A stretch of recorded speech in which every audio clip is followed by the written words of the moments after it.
पान पीना बंद करो। जो पहले लिख के दिया अगर उस पर कोई कार्रवाई नहीं हुई, आप इधर ही बैठे रहे।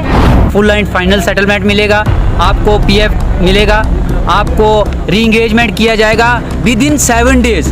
हमने कंपनी को 7 की बजाय हमने 5 दिन और दिए। वो 5 दिन 12 दिन देने के बावजूद भी आज तक कंपनी ने हमारा कोई भी काम नहीं किया। अथॉरिटीज़ के साथ उसके हिसाब से मैंने अपनी डेडलाइन दे दिया कि हम इसमें कोशिश करेंगे कि भाई 31 इनकी जितने भी वो स्टैंडिंग इशूज़ हैं सब जो यहाँ पे बिठाए गए ना हमारी जो डिमांड जब तक यहाँ पूरी नहीं होगी, जो उस वक्त रिटर्न में दिया था, जब तक ये पूरी नहीं होगी तब तक हम यहाँ से इस धरने को समाप्त नहीं करेंगे। जो भी इनका इशू होगा उसमें 2 रिप्रेजेंटेटिव ये लोकल्स के जाएंगे, 2 कंपनी की तरफ जाएंगे, पीएफ फंड ऑफ जम्मू में जाएंगे। अगर इसमें कहीं डिस्क्रिपेंसी मिलती है तो law will take its own course, हम उनके खिलाफ एक्शन जरूर करेंगे। अकाउंट में वर्कर्स का कहना है कि जब तक हमारे अकाउंट में कंपनी नहीं डाल देती हमारा फुल एंड फाइनल पेमेंट, तब तक हमारा जो प्रोटेस्ट है वो कंटिन्यू रहेगा। आपको 10 दिन और देंगे, 10 दिन के बाद फिर आपने बंद करना है, रोज होगा है ना।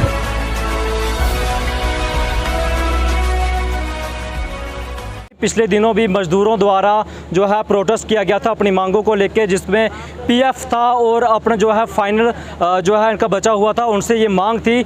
लगातार मांग के बाद इनको जो है आश्वासन दिया गया था, 2 से 3 तारीख को जो है आश्वासन दिया गया। 10 अगस्त के लिए इन्हें समय मांगा गया था कि उस तक जो है 10 तारीख तक आपको जो है आपके जितनी मांगे हैं वो पूरी की जाएंगी, एक रिटर्न में लिखा गया था। लेकिन उसके दौरान कोई भी कार्य जो है इनका असफल रहा, कोई कार्य नहीं हुआ है। उसके चलते हुए इन्होंने जो है 15 अगस्त बनाई और 15 अगस्त के बाद 16 तारीख को जो है प्रोटेस्ट, कल से ये लगातार अपनी मांगों को लेकर फिर से जो है धरना प्रदर्शन कर रहे हैं। आपको बताएं कि ये वो काम है जो दुनिया का सबसे ऊंचा रेलवे ब्रिज बन के साथ में कश्मीर की ओर जो यहाँ से ट्रेन जाएगी वो T13 टंडल खनीकोट में है, वहाँ से मैं इस वक्त खड़ा हूँ। और यही जो लोग मजदूर हैं जो अपने हाथों से यहाँ पर कार्य कर रहे थे, अपनी इनकी सिर्फ मांग ये थी, पीएफ को लेकर फिर से आज मांग की गई थी, फिर से इनका जो फाइनल था वो भी मांग की गई थी, फिर से प्रदर्शन किया। में आश्वासन मिला, 7 दिन का टाइम दिया गया, 7 दिन में रिटर्न में दिया गया था कि आपको फुल एंड फाइनल सेटलमेंट मिलेगा, आपको पीएफ मिलेगा, आपको री एंगेजमेंट किया जाएगा विद इन 7 डेज। हमने कंपनी को 7 की बजाय हमने 5 दिन और दिए। वो 5 दिन 12 दिन देने के बावजूद भी आज तक कंपनी ने हमारा कोई भी काम नहीं किया। उसके बाद कंपनी ने कोई काम नहीं करने के बाद हम 16 तारीख को कल से स्ट्राइक पे बैठे थे। कल से स्ट्राइक पे बैठने से कल भी हमारे ये नायब तहसीलदार साहब आते हैं, उनने बोला कि क्या मसाइल्स हैं, हमने बताया आपने लिख के रिटर्न में दिया हुआ है, रिटर्न में दिया हुआ है, उसके अकॉर्डिंग ही हम चल रहे हैं। अगर वो फैसला नहीं हुआ, उसके बाद आज तहसीलदार साहब आए, उनने भी बोला कि भाई क्या आपके मसले क्या हैं, हमने वही मसले बताए। कितनी बार हम किस किस पे विश्वास करें, किस किस पे विश्वास करें। अगर यहाँ 4 साल से काम चल रहा है, इतनी बार हमने प्रोटेस्ट किया, कितनी बार प्रोटेस्ट किया बीसीसीएल कंपनी के ख़िलाफ़, कितनी बार हमने प्रोटेस्ट किया हुआ है, लेकिन आज तक यहाँ लेबर कमिश्नर नहीं आया। नहीं आया, उसका क्या रीज़न है, क्यों नहीं आया? उसके ऑफिस में गए थे और उसके ऑफिस में भी हम गए थे, उसके ऑफिस में भी हम गए थे। अगर लेबर कमिश्नर नहीं आ सकते हैं, कम से कम आरएलसी तो आ सकते थे, एएलसी साहब तो आ सकते थे, लेकिन उनके तरफ से कोई यहाँ नहीं आया। आज फिर से हमें आश्वासन दिया जा रहा है कि हम ये कंपनी बोल रही है कि 2 दिन का और टाइम दीजिए, 2 दिन का और टाइम दीजिए। अब कितना टाइम दें? अब हमारे पास कोई टाइम नहीं है। अगर उन्होंने रिटर्न में दिया तो उन पर एफआईआर लगनी चाहिए, उन पे एफआईआर लगनी चाहिए कि अगर रिटर्न में दिया तो हुआ क्यों नहीं। 7 दिन का उन्होंने टाइम दिया था, हमने 5 दिन एक्स्ट्रा दिए उनको, तब भी वो काम उनमें से नहीं हुआ। इन पे एफआईआर लगनी चाहिए। और ये कानूनी कार्रवाई की ये बीसीसीएल कंपनी के खिलाफ हो रहा है प्रदर्शन।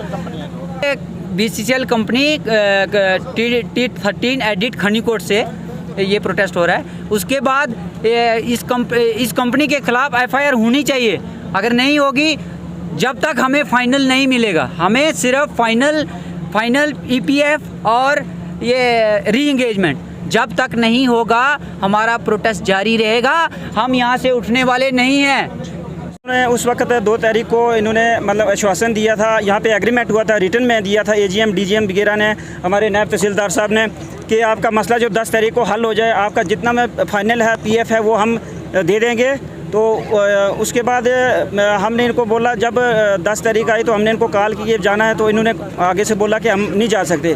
उसके बाद 5 दिन सर हमने और दिए, तो 5 दिन और दिए, तो फिर भी 15 तारीख हो गई कुछ नहीं, तो 16 हो गई कुछ नहीं, तो फिर हम दोबारा फिर से सर हमने 16 तारीख को ये दोबारा फिर से अपना धरना प्रदर्शन शुरू कर दिया। क्या आश्वासन दिया था उस रिटर्न में, क्या लिखा? उसमें इन्होंने ये दिया था कि जितना भी आपका फुल और फाइनल सेटलमेंट है ये देंगे, पीएफ है जो क्लियर कर देंगे, और साथ में जो री एंगेजमेंट है, ये जो लोकल वर्कर हैं, लैंड लूजर हैं, और लैंड लूजर को दोबारा फिर से यहाँ पे लगाया जाएगा। लेकिन बिल्कुल इन्होंने झूठ और फराड किया। आज ये बोलते हैं कि हमने ऐसा नहीं किया था, कुछ नहीं, हमने वो कागज़ वगैरह दिखाने की कोशिश की। उसके बाद तहसीलदार साहब ने देखा, इनको पूछा, तो फिर भी वो कल के लिए ऊपर कभी परसों के लिए बोलते हैं, लेकिन ये मानने के लिए तैयार नहीं है। तो इस आधार पे हम ये कहना चाहते हैं कि हमारी जो डिमांड जब तक यहाँ पूरी नहीं होगी, जो उस वक्त रिटर्न में दिया था, जब तक ये पूरी नहीं होगी तब तक हम यहाँ से इस धरने को समाप्त नहीं करेंगे। हमारी फिर हमने वर्कर्स ने डिसाइड किया कि 10 अगस्त के बाद जो है अभी हमारा एडमिनिस्ट्रेशन है जो वो भी अपने काम में बिज़ी है, हम हर किसी को जो है ये डिस्टर्बेंस नहीं करना चाहते थे, और हमने सब वर्करों ने जो है मिलकर एक मीटिंग किया, और उसमें हमने ये डिसाइड किया कि हम लोग जो है 16 तारीख से जो है स्ट्राइक करेंगे। हम अपना जो प्रोटेस्ट है यहाँ पे स्टार्ट करेंगे फिर से, और कल जो है 16 तारीख से हमारा जो है प्रोटेस्ट यहाँ पे चल रहा है। आज यहाँ पे हमारे तहसीलदार साहब आए हुए हैं, जनाब SHO साहब अरनाज से आए हुए हैं, वो इसके बीच में बैठ के वो आज फिर से वो कह रहे हैं कि हम यहाँ पे रिटर्न कार्रवाई लेंगे इनसे लिख के, और आपको 15 दिन के अंदर ये दिलाएंगे। लेकिन हमारे कोई भी वर्कर जो है अब हमें किसी के ऊपर विश्वास नहीं रहा है, क्योंकि पहले भी अगर नायब तहसीलदार साहब आए थे, इन्होंने लिख के दिया था, उस टाइम भी नहीं आया, उस टाइम का भी हमारा अगर नहीं हुआ, तो अब तहसीलदार साहब भी आए हुए हैं, तो इसके ऊपर में भी हमारा कोई भी वर्कर जो है अभी विश्वास नहीं कर रहा है। हमारा भी जो है ये प्रोटेस्ट यहाँ पे कंटिन्यू रहेगा। जो अकाउंट में वर्कर्स का कहना है कि जब तक हमारे अकाउंट में कंपनी नहीं डाल देती हमारा फुल एंड फाइनल पेमेंट, तब तक हमारा जो प्रोटेस्ट है वो कंटिन्यू रहेगा। अथॉरिटीज़ के मुताबिक जो है इनका मामला प्रोजेक्ट तो कर दिया गया था, गवर्नमेंट ऑफ इंडिया से पैसा आना था। अब ये यहाँ लोकल मामला तो है नहीं है कि हमने यहाँ पर अपनी प्रोजेक्शन की और फटाफट पैसा आ जाएगा। उस वजह से, क्योंकि मैंने बात की कि आपने कमिटमेंट की थी, उसके बाद ये चीज़ें हुई नहीं, प्रोजेक्शन के बाद पैसा बेसिकली आया नहीं था।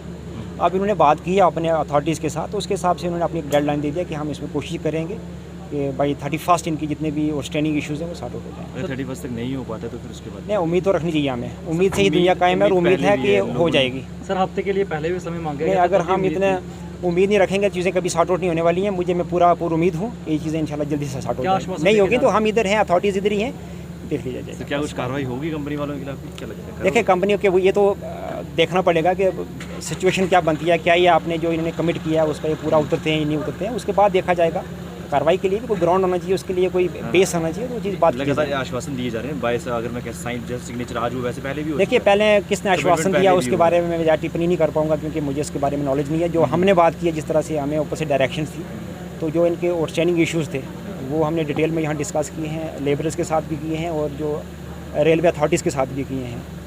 तो उन्होंने एक्सेप्ट किया है कि ये टाइम बाउंड तरीके से इनके इश्यूज़ जो हैं वो हम साथ प्रोटेस्ट खत्म हो चुका है, लोग काम जो शुरू किए जा रहे हैं। मैं यहाँ पर गुजारिश करूँगा लोगों से कि उन्होंने विश्वास जताया है, मैं उनका थैंकफुल हूँ, और साथ में ये भी गुजारिश करूँगा कि वो इमीडिएटली काम को रिज्यूम करने दें, क्योंकि आफ्टर ये लोगों का ही एसेट बन रहा है। लोगों के इश्यूज़ जो हैं वो काम बंद करने से सॉर्ट आउट नहीं होने वाले हैं, ठीक है ना। लोगों के इशू अगर वो रोड बंद कर देंगे, इस तरह से चीज़ें करेंगे, उससे कभी भी इशू सॉर्ट आउट नहीं होते हैं। इश्यूज़ हमेशा टेबल पे बैठ के ही सॉर्ट आउट होते हैं। तो हम बैठे हैं, बात की है, हमारे यहाँ बाकी भी ऑफिसरान SHO साहब थे, तहसीलदार साहब थे, तो डिप्टी कमिश्नर के डायरेक्शन पे मैं यहाँ पर आया था, हमने बात किया, तो मैं होपफुल हूँ कि हमारा 31 तक सॉर्ट आउट हो जाएगा। वैसे यहाँ प्रोटेस्ट कर रहे थे लोग, हमें कल से भी यहाँ लोग इवन कल से बैठे हुए थे।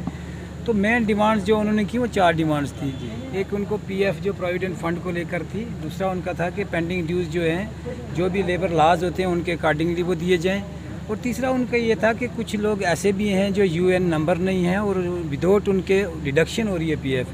तो इस पर हम एक रेजोल्यूशन पे बैठ पे इस पे पहुँचे कि कल या परसों तक इनका नेक्स्ट वर्किंग डे मंडे को डिसाइड हुआ कि PF के रिलेटेड जो भी इनका इशू होगा उसमें 2 रिप्रेजेंटेटिव ये लोकल्स के जाएंगे, 2 कंपनी की तरफ जाएंगे, PF फंड ऑफिस जम्मू में जाएंगे। अगर इसमें कहीं डिस्क्रिपेंसी मिलती है तो law will take its own course, हम उनके खिलाफ एक्शन ज़रूर करेंगे। बिल्कुल कानूनी कार्रवाई सबके साथ होगी, कानून अपना काम ज़रूर करेगा। एक दूसरा ये मेन इशू ये था कि पीएफ को लेकर, एक ये था कि आइडेंटिफिकेशन नंबर नहीं है और उसके बिना ही पीएफ डिडक्शन हो रही है। तो ये बड़ा मेजर इशू था। अगर किसी लेबर का, किसी मजदूर के साथ ऐसी नाइंसाफ़ी हुई है तो उस पर हम एक इंक्वायरी बिठाएंगे। ये बात हुई है कि हम एसडीएम साहब से भी बात हुई है, एसडीएम साहब ने कहा है कि हम इस पर इंक्वायरी करेंगे, इंक्वायरी रिपोर्ट क्या आती है उसके अकॉर्डिंगली एक्शन किया जाएगा। पहले भी वेरी ऑनेस्ट ना, एक क्या मसला है कि काम क्लोज़ हो रहा है, कहीं ना कहीं किसी न किसी को अब यहाँ से निकलना है। अब लोगों को भी एक माइंड सेट बनानी है। और यहाँ खनीकोट के तो बड़े अच्छे लोग हैं, इन्होंने ये बात मानी है, ये एसेट था इनका, इन्होंने बहुत ज़्यादा काम भी किया है, एक्टिवली इन्वॉल्व थे। और मैं शुक्रगुजार हूँ इन लोगों का कि इन लोगों ने पार्टिसिपेट भी किया। और डेवलपमेंट के कहीं ना कहीं थोड़े बहुत अगर मामूली कंसिक्वेंसेस होते हैं तो वो बर्दाश्त भी करने पड़ते हैं, पर मेजरली कोई उतना मेजर ऐसा किसी का कुछ नहीं हुआ, किसी के साथ ऐसा नहीं हुआ। और जो हो रहा है उस पर हम कार्रवाई करेंगे। इसके चलते हुए मौजूदा समय पर अरनास से तहसीलदार, नायब तहसीलदार और मौके पर अरनास के एसएचओ भी आए थे। उनसे बातचीत होने के बाद जब यहाँ पर नहीं सुनी गई बातें, मजदूरों ने नहीं मानी, तो उनके चलते हुए यहाँ पर मौके पर एसडीएम आए और उनकी जितनी भी ये मांगे थी सारी की सारी जो है फ़िलहाल इन्होंने भी मान ली। और उन्होंने आश्वासन दिया है कि 31 तारीख तक आपको जितना भी आपकी मांग है उसको लेकर आपकी जो भी मांग होगी वो पूरी कर दी जाएगी। अगर नहीं की जाती तो आप अपने हिसाब से फिर से प्रोटेस्ट कर सकते हैं। ये इनको जो है लेबर को फिर से आश्वासन दिया गया।